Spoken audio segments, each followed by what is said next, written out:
Gold trusted gold buyers. మీరు తాకట్టు పెట్టిన బంగారాన్ని విడిపించి ఈ రోజు ఉన్న మార్కెట్ ధరకు కొనబడి. Hello బర్నీ sir. నమస్తే అండి. కానీ బిగ్ బాస్ హౌస్ లోకి వెళ్తే ఫుడ్ ఉండదు, టాస్క్లు, డైట్ ఫుడ్ ఉండదు సార్. ఎలా సార్ అప్పుడు? మాకు కంపల్సరీ మేము అంటే నేనున్న దీంట్లో నా ఏజ్ ప్రకారం నేను కంపల్సరీ ఈ ప్రోటీన్ తీసుకోవాలని చెప్పి డాక్టర్ ప్రిస్క్రిప్షన్ ఉంది. So I have to carry my protein and my supplements. అవి నేను కంపల్సరీ వాడాలని చెప్పి డాక్టర్ చెప్తున్నారు. సో అది కొంచెం ఇబ్బంది ఉండదేమో అనుకున్నాను. బట్ స్టిల్ డైట్ వైజ్ డెఫినెట్గా మనం ఇంట్లో తినేవన్నీ మనకు అక్కడ దొరకవు. ఒకటి కావాలంటే ఒకటి కోల్పోవాలి కదండి వెళ్దామని ఫిక్స్ అయిన తర్వాత. But it's a great opportunity to ఇంకా లీన్ అవడానికి ఇంకో మంచి అవకాశం దొరుకుతుందేమో. నిజమే కదా.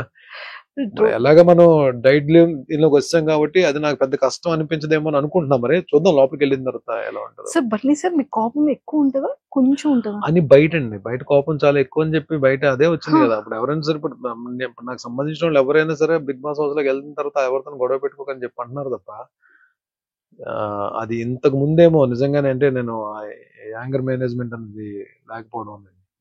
బట్ ఇప్పుడైతే అది లేదు. బట్ అంటే ఏదైనా సరే ఇప్పుడు మనం బయట ఏదైనా జరగచ్చు, ఎలా అయినా ట్రిగర్ చేయొచ్చు, కోపాన్ని ఎలాగైనా బయటకు లాగొచ్చు. బిగ్ బాస్ ఒకటే అంటారు లోపలికి వెళ్ళిన తర్వాత, నేను rules I only make the rules, I only break the rules. A rule శాశ్వతంగా ఉండదు అక్కడ, రూల్స్ మారిపోతుంటాయి. అవును. బట్ ఇంకోటి ఏంటంటే మనం ఇలాగే ఉండాలి, బుద్ధుల్లాగా ఉంటాను అనగా ఉండనివ్వరు కదా. అక్కడ ఏం జరుగుతుందో కూడా తెలియదు. బట్ మ్యాక్సిమం నా కోపాన్ని, నా ఎమోషన్స్ ని కంట్రోల్ చేసుకోవడానికి ట్రై చేస్తాను. బట్ మరీ ఎంత కామ్ గా ఉన్నా పిల్లినైనా సరే ఒక రూమ్ లో పెట్టి కొట్టడానికి తెలుస్తుంది ఏదో టైంలో.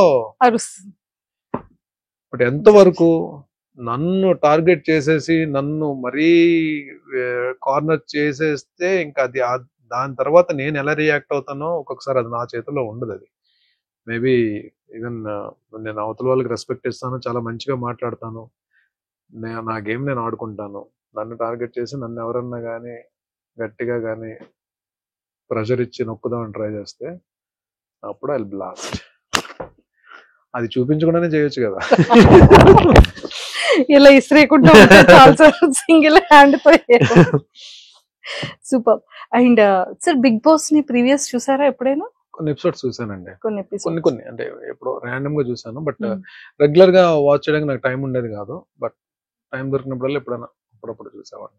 బిగ్ బాస్ అంటే మీ పాయింట్ ఆఫ్ వ్యూలో ఏమని చెప్తారు? స్ట్రాటజీ అంటారా, మైండ్ గేమ్ అంటారా, మిమ్మల్ని మీరు తెలుసుకునే గేమ్ అంటారా? All emotions on one platform. అంతే. అక్కడ కోపం ఉంటుంది, బాధ ఉంటుంది, అర్ధాకలు ఉంటుంది, ఒక్కొక్కసారి పీస్ ఆఫ్ మైండ్ ఉండదు, ఒక్కొక్కసారి ఉంటుంది, ఒక్కొక్కసారి హ్యాపీనెస్ ఉంటుంది, ఒక్కొక్కసారి డిప్రెషన్ ఉంటుంది, ఒక్కొక్కసారి ఎందుకు వచ్చిన బాధరా బాబు, ఎందుకు వచ్చిన జీవితం అని ఉంటుంది. అంటే అన్ని ఎమోషన్స్ ఉండే ఏకైక ప్లాట్ఫామ్ అది. అండ్ ఇంకొకటి ఏంటంటే నువ్వు నీలాగా ఉందాం అనుకుని ఎంత ప్రయత్నించినా ఒక్కొక్కసారి ఉండలేని పరిస్థితి కూడా ఉంటుంది. ఒక్కొక్కసారి ఇలాగే ఉందామంటే కుదరదు. అంటే ఇట్స్ లైక్ అన్ప్రెడిక్టబుల్ ప్లేస్. ఇది ఇలాగే ఉంటది, నేను ఇలాగే ఉంటాను అనుకున్నవి జరగని ప్లేస్. ఒక్కొక్కసారి మంచి జరగదు అనుకుంటే మంచి జరిగే ప్లేస్, మంచి జరుగుతుంది అంటే మంచి జరగని ప్లేస్. హ్యాపీగా ఉందా అంటే బాధ పెట్టే ప్లేస్, బాధతో ఉంటే హ్యాపీనెస్ ఇచ్చే ప్లేస్. ఏదైనా జరగచ్చు. That is called Bigg Boss అంటారు. Super sir. అందరు హీరోస్ తో చేసేసారు. అండ్ అంటే నాకు తెలిసి ఒక 3 generations ని కవర్ చేసినట్టున్నారు మీరు కదా. 4th generation కూడా ఏమైనా కవర్ చేశారు? ఇప్పుడు 3 generations కవర్ చేస్తారంటే సార్ చిన్నప్పటి నుండి మీరు వచ్చారు అని అంటున్నాను సార్. చాలా యంగర్ ఏజ్ నుంచి కెరియర్ స్టార్ట్ చేశారు కదా ఇండస్ట్రీలో. సో అలా సో చేశారు. మరి నాగార్జున గారిని అంటే అదేమో యాక్చువల్లీ సోగ్గాడే చిన్నానికి ముందు డైరెక్షన్ డిపార్ట్మెంట్ నుంచి కాల్ వచ్చింది. మరి అది ఎందుకు మరి నా క్యారెక్టర్ మిస్ అయిందో తెలియదు. కళ్యాణ్ కృష్ణ గారు అనుకుంటా డైరెక్టర్. నాకు కాల్ వచ్చింది, మళ్ళీ ఆ డేట్స్ ఎందుకు మిస్ అయ్యో తెలియదు. కొంచెం ఎక్కడో చిన్న బాధపడి అయ్యో నాగార్జున గారి కాంబినేషన్ అంటే నాగార్జున గారి సినిమా చేయలేకపోయినా అని. బట్ ఇక్కడ ఈ హౌస్ లో ఈ నాగార్జున గారితో అట్లీస్ట్ స్క్రీన్ షేర్ సార్ నాకు ఒక చేసుకోగలుగుతున్నాం అండ్ ఇంటెన్షన్ ఆ ఉంది. ప్లాట్ఫామ్ షేర్ చేసుకోగలుగుతున్నందుకు ఏదో చిన్న సాటిస్ఫాక్షన్. మీ ఇద్దరి కాంబో ఎలా ఉంటుంది? నాకు సార్ మిమ్మల్ని చూసి ఎలా ఏం అడుగుతారు, ఏం చెప్తారు? సో మీ ఇద్దరిని ఇలా ఎదురెదురుగా మీరిద్దరు ఇలా మాట్లాడుతుంటే ఎలా ఉంటది అన్న విషయం నాకు ఎంత త్వరగా 6th వస్తుందా, ఎప్పుడు చూస్తామని వెయిటింగ్ లో ఉన్నాం. జస్ట్ 7th దగ్గరలోనే ఉంది కదండి అది. Seriously. And lot of people అంటే భరణి సార్ వెళ్తున్నారు అనగాని సీరియల్ వాళ్ళందరూ వాళ్ళు చాలా హ్యాపీగా ఫీల్ అవుతున్నారు. సీరియల్ అంటే ఒక యాక్టర్ కి ఇంత ఫాలోయింగ్ ఉందా, ఇన్నర్ గా ఆర్టిస్టులకి ఇంత లవ్ అండ్ ఎఫెక్షన్ ఉందా? ఇట్స్ నాట్ ఫాలోయింగ్ అండి. అంటే నాకు నాకు నాకు నాకు నా కెరీర్ దగ్గర నుంచి నాతో నేను వాళ్ళతో ట్రావెల్ అయ్యి కష్ట సుఖాలు పంచుకున్నాము అన్ని. అంటే కలిసి షూటింగ్స్ చేసాము, కలిసి కూర్చొని పార్టింగ్ చేసుకున్నాము, ఒకరి మీద ఒకరు అలిగాము, అన్ని అంటే అన్ని ఉన్నాయి. లైక్ అంటే they are not like my co artist, they are like నా చైల్డ్హుడ్ ఫ్రెండ్స్ లాగే అంత క్లోజ్ బ్యాచ్ కొంతమంది ఉన్నారు. లైక్ సమీర్, కౌశిక్, కళ్యాణ్ అంటే మన రాధామధు కళ్యాణ్, అండ్ చక్రి, అండ్ శ్రీరాజ్, రాఘవ, శశి, వీళ్ళందరూ నాకు చాలా బాగా క్లోజ్. అంటే అంటే ఏదన్నా వస్తే మేమే ఎక్కువ కలుస్తాం అన్నమాట. బట్ అలా కాకపోయినా ఫిమేల్ ఆర్టిస్ట్ లో కూడా నేను అంటే అందరితో మాక్సిమం హరిత గారితో వర్క్ చేశాను, జ్యోతిరెడ్డి గారితో వర్క్ చేశాను, చాలా మంది బాబీలారితో వర్క్ చేశాను, సుమనశ్రీతో వర్క్ చేశాను, కృష్ణశ్రీ గారితో వర్క్ చేశాను, రాగిణి గారితో నాన్నలో రాగిణి గారితో వర్క్ చేశాను. అండ్ మేల్ ఆర్టిస్టులు కూడా చాలా మందితో, సీనియర్ ఆర్టిస్టులతో చాలా మందితో నేను వర్క్ చేస్తున్నాను. సో వీళ్ళందరూ కూడా మేబీ అందరూ ఎక్కడో దగ్గర చిన్న ఎఫెక్షన్ ఉంటుందని చెప్పి నేను తెలియని ఇది ఉంటుందని చెప్పి నేను అనుకున్నా. బట్ నేను కౌశిక్ కి ఈవెన్ తను ఈ ఆర్టిస్ట్ అసోసియేషన్ ప్రెసిడెంట్ గా మనోడు ఎలక్షన్స్ ఉన్నప్పుడు మేము సపోర్ట్ చేస్తాం అందరం అలాగా. బట్ ఈ టైం వచ్చినప్పుడు నేనే అడిగాను కౌశిక్ కాల్ చేసి, కౌశిక్ ఎలాగా నేను బిగ్ బాస్ కి వెళ్తాను, ప్లీజ్ డూ సపోర్ట్ అని చెప్పన్నా. Definitely I support. నేను మనం ఒకరి గురించి ఒకరు నిలబడతాం కదరా ఎప్పుడు, డెఫినెట్ గా నేను ఉంటాను. నేను ఆర్టిస్టులు అందరికీ నేను రిక్వెస్ట్ చేస్తాను, నువ్వు లోపలికి వెళ్ళు, I will take care about that. వెళ్ళడం అలా వెళ్తారు, వచ్చేటప్పుడు ఇలా పట్టుకొని వస్తారు. చూద్దాం అంటే ఏం లేదంటే it is not about the lifting of the cup or title, it is about the game we play in the house. And మనం అక్కడ ఏం జరుగుతుంది రిజల్ట్ అనేది పక్కన పెడితే I want give my best. And కానీ చూద్దాం, ఐ డోంట్ వాంట్ రివీల్.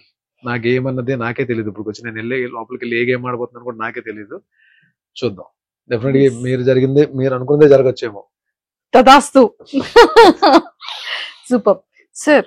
అంటే ప్రతి ఒక్క హీరోకైనా విలన్ కైనా అంటే ఆన్ కెమెరాస్ కి విలన్ అయినా ఆఫ్ కెమెరాస్ కి నార్మల్. సో మిమ్మల్ని రాముడు అని ట్యాగ్ ని యాక్సెప్ట్ చేస్తారా, కృష్ణుడు అనే ట్యాగ్ ని యాక్సెప్ట్ చేస్తారా? కృష్ణుడు అంటే పూర్తిగా కృష్ణుడి కాదు, రాముడు అంటే పూర్తిగా రాముడి కాదండి. రామకృష్ణ అంటే కరెక్ట్ సెట్ అవుతుంది. అలా కాదు, ఏదో సరదాగా ఉందని చెప్పాను తప్ప ఐఎమ్ నాట్ అంత ఐఎమ్ నాట్ అంత కృష్ణుడు అంత రొమాంటిక్ అయితే కాదండి నేను. బట్ అలానే రాముడు అంతా సిన్సియర్ గా అంత రాముడు అంతా కూడా కాదు, అంటే రాముడిని అని కూడా చెప్పలేను నేను. బట్ భరణిగా మంచిగా ఉండడానికి ఐ ట్రై మై బెస్ట్. నేను అంటే ఎవరికి నచ్చుతానో ఎవరికి నచ్చలేదో తెలియదు. డెఫినెట్ గా ప్రతి మనిషి అందరికి నచ్చాలని లేదు, అందరికి నచ్చకూడదని లేదు. నేను మా అమ్మకి ఏ రోజు కూడా మా అమ్మ చేత రే ఏంట్రా నువ్వు అని అనిపించుకోకుండా, మా అమ్మ చేత తిట్లు తినకుండా మంచిగా ఉండాలని చెప్పి నేను కోరుకుంటాను నేను. అలాగే my mentor, my Guru, definite గా అంటే అలాంటి మనిషి మన లైఫ్ లో నాగబాబు గారు లాంటి మనిషి మన లైఫ్ లో దొరకడం కూడా చాలా అదృష్టం అది. బికాజ్ ఆయన పరిచయం తర్వాత చాలా చేంజెస్ జరిగాయి నా లైఫ్ లో. నేను ద వే ట్రీటింగ్ పీపుల్, మనుషుల్ని ట్రీట్ చేసే విధానం కానీ, నా ఫ్యామిలీ మెంబర్స్ ని ట్రీట్ చేసే విధానం, రెస్పాన్సిబిలిటీస్ కేరింగ్ కానీ, ఎర్నింగ్స్ సేవ్ చేసుకోవడం కానీ, హెల్త్ విషయం కానీ, everything. There are so many changes ఆయన. బికాస్ ఈ ఇంటర్వ్యూ ద్వారా నేను I'm giving a big salute for my guru, my mentor Nagababu sir. Super. Favourite actress ఎవరు? టీవీలో అంటే బిగ్ స్క్రీన్ నాకు టీవీలో యాక్ట్రెస్ కావాలి. బిగ్ స్క్రీన్ మీద one and only Savitri garu అండి. అంటే శ్రీదేవి గారు అంటే చాలా ఇష్టం నాకు, అంటే ఆవిడ చేసిన పెర్ఫార్మెన్స్ చాలా ఇష్టం. బట్ సావిత్రి గారు అంటే నేను పాత సినిమాలన్నీ నేను అదే మాయాబజార్ అయితే ఎన్నిసార్లు చూసుంటాను నేను. అసలు ఆ episode, last episode, marriage episode అయితే ఏమి ఆర్టిస్ట్ అండి బాబు ఆవిడ, బాబోయ్. నమస్తే సావిత్రి గారు, నమస్కారం అండి సావిత్రి గారు. వాణిశ్రీ గారు అంటే ఒక్కొక్క తరం అది, అంతే. ఆవిడ ఎంత పెద్ద మంచి ఆర్టిస్ట్ వాణిశ్రీ గారు. టీవీకి వస్తే మాత్రం నేను టాప్ దీంట్లో ఉండేది నేను. I just love to work and I respect హరిత గారు. The try to grab the attention of the audience. టీవీకి ఏమైపోద్దంటే ఒక బ్లాక్ లో 10 మంది ఆర్టిస్టులు ఉంటారు. 10 మంది ఆర్టిస్టులు ఉన్నప్పుడు ఎవరి డైలాగ్స్ ఉంటాయో, ఎవరి పని ఏంటో మనకు తెలియదు. బట్ ఆడియన్ అటెన్షన్ అనేది గ్రాప్ చేయడం చాలా కష్టం. బట్ వీళ్ళిద్దరూ, హరిత గారు ఒకరు, జ్యోతిరెడ్డి గారు ఒకరు, కొంతమంది, అంటే నేను వాళ్ళిద్దరిని మిగిలిన వాళ్ళు నేను తక్కువ చేయట్లేదు. అందరూ all very good performance. But నేను వీళ్ళతో కొన్ని ఎక్కువ ప్రాజెక్ట్స్ చేశాను కాబట్టి, నా ఫస్ట్ ప్రాజెక్ట్ అంటే పెద్ద మెగా ప్రాజెక్ట్ హరిత గారితో చేశాను కాబట్టి, హరిత గారితో చాలా మంచి సీన్స్ చేశాను. అలాగే జ్యోతిరెడ్డి గారితో కూడా. అలాగే అందరూ మంచి ఆర్టిస్ట్. బట్ వీళ్ళిద్దరూ terrific artist and they love their work. Number of films చేశారు, Nandi awards, number of awards. ఒక ఫిలిం లో ఏమైనా మీకు ఇష్టమైన కొన్ని డైలాగ్స్ మా కోసం? మూవీస్ లో పెద్ద డైలాగ్స్ నేను అంటే సీరియల్ స్రవంతిలో చెప్తా. శ్రవంతి అమ్మాయిని కాఫీ పెట్టమంటాను, లోపలికి వెళ్ళిన తర్వాత లోపలికి వెళ్ళి ఆ లైటర్ కొట్టే ప్రాసెస్ లోనే అమ్మాయికి చిన్న డౌట్ వస్తుంది, ఆగుతుంది. కిచెన్ లో మొత్తం గ్యాస్ స్మెల్ వస్తుంటది. వీడు ఆల్రెడీ గ్యాస్ ఓపెన్ చేస్తాడు, గ్యాస్ మొత్తం లీక్ అయిపోయింది. అమ్మాయి లైటర్ కొడితే బ్లాస్ట్ అయిపోద్ది. సో డౌట్ వచ్చి ఆపుతుంది. ఈడేం చేస్తాడు, ఒక్కొక్క డోర్ క్లోజ్ చేసేస్తాడు. మొత్తం డోర్లన్నీ క్లోజ్ చేస్తే వద్దు నన్ను చంపొద్దంటే మొత్తం డోర్స్ అన్ని క్లోజ్ చేసి బయట నుంచి వచ్చి కిటికీ దగ్గరకు వస్తాడు, విండో ఓపెన్ చేస్తాడు. విండో బయట వీడుంటాడు, కిచెన్ లో అమ్మాయి ఉంటుంది, గ్యాస్ మొత్తం ఉంటుంది. అమ్మాయి దండం పెడుతుంటది, వద్దు నన్ను చంపొద్దు, నేను మా ఇంటికి వెళ్ళిపోతాను, కావాలంటే నన్ను చంపొద్దు, మా అమ్మ నాన్న చాలా బాధపడుతుంటది. వీడు అగ్గిపుల్లు కొట్టి అలా పెడతాడు కిటికీ దగ్గర, లోపలికి వేస్తే బ్లాస్ట్, చచ్చిపోద్ది లోపలికి. అగ్గిపుల్లు అలా పెడతాడు. ఎపిసోడ్ బ్యాంగ్ అండి. అయ్యో వేసారా? నెక్స్ట్ ఎపిసోడ్ వచ్చి కూర్చుంటే ఊతాడు అగ్గిపుల్లు, ఊది పడేసి వెళ్ళి డోర్ తెస్తాడు. భయపడ్డావు కదా స్రవంతి, నువ్వు భయపడ్డావే నాకు కావాలి. స్రవంతి, ఎవరికి తెలియని గమ్మత్ అనే విషయం నీకు మాత్రం చెప్తాను, నీ మనసులో పదిలంగా ఉంచుకో. You take Mother's Day. తల్లే ప్రత్యక్ష దైవం అంటారు. అలాంటి తల్లిని దైవంగా చూసే వాళ్ళు ఎంతమంది ఉన్నారు స్రవంతి? లేరే. Then there is no meaning of Mother's Day. You take Father's Day. Sravanthi, ఇప్పుడున్న ఈ జనజీవన స్రవంతిలో ఎవరికి తండ్రో ఖచ్చితంగా చెప్పలేం కదా. కొంచెం వినడానికి బాధగానే ఉంటుంది, కానీ అదే నిజం. Then there is no meaning of Father's Day. You take Friendship Day. ఏ స్వార్థం లేకుండా జీవితాంతం మనతో పాటు నడిచేవాడే నిజమైన స్నేహితుడు అంటారు. అలాంటి స్నేహితులు ఎంతమంది ఉన్నారు స్రవంతి? లేరే. Then there is no meaning of Friendship Day. You take Independence Day. Sravanthi, ఈ దేశానికి స్వాతంత్రం తేవడానికి ఎంతో మంది ప్రాణాలు అర్పించారు. అలాంటి దేశం కోసం ఇప్పుడు ప్రాణాలు ఇవ్వడానికి ఎంతమంది సిద్ధంగా ఉన్నారు? లేరే. ఉదయాన్నే లేచామా, జెండా ఎగరేసాం, చాక్లెట్ తిన్నాం, అయిపోయి ఇదా. Then there is no meaning of Independence Day. కానీ ఫూల్స్ డే, ఏప్రిల్ 1 ఈ రోజు ఎవరో ఒకరిని చాలా సిన్సియర్ గా ఫూల్ చేయడానికి ట్రై చేస్తారు. ఈరోజు ఏప్రిల్ 1, ఏప్రిల్ ఫూల్. అలా చూస్తావేంటి స్రవంతి? నీ చూపు భాష నాకు అర్థమైంది లే. Super sir. అంటే అలా ఉంటే అది ఫ్లో కూడా భలే ఉండేది. డైలాగ్ రైటర్ త్యాగరాజు గారు అని చెప్పి అద్భుతమైన డైలాగ్స్ రాశారు. అంటే అన్ని కుదిరాయండి ఆ సీరియల్ కి. అమ్మాయి కూడా డెబ్యూ ప్రాజెక్ట్ మీనాకి. నందకిషోర్ కూడా మంచి పేరు వచ్చింది ఆ హీరో క్యారెక్టర్ కి. మన శశికి ఫ్రెండ్ కి మంచి పేరు వచ్చింది. ఛత్రపతి శేఖర్ కి మంచి పేరు వచ్చింది. అంటే అన్ని కుదిరే ఆ సీరియల్ కి. సూపర్. వైఫ్ గురించి, పిల్లల గురించి? నేను మ్యాన్రికం చేసుకున్నానండి. అంటే అమ్మ తమ్ముడు కూతుర్ని. అమ్మాయి BSc computers graduate, house wife, very good wife. అంటే నాలాంటి పోరంబోకుడికి దొరికిన ఒక మంచి పద్ధతైన ఇల్లాలు, భర్తే ప్రాణంగా, పిల్లలే ప్రాణంగా ఉండే ఒక వైఫ్. ఇంకా అంతకు మించి నేను ఏం చెప్పగలను.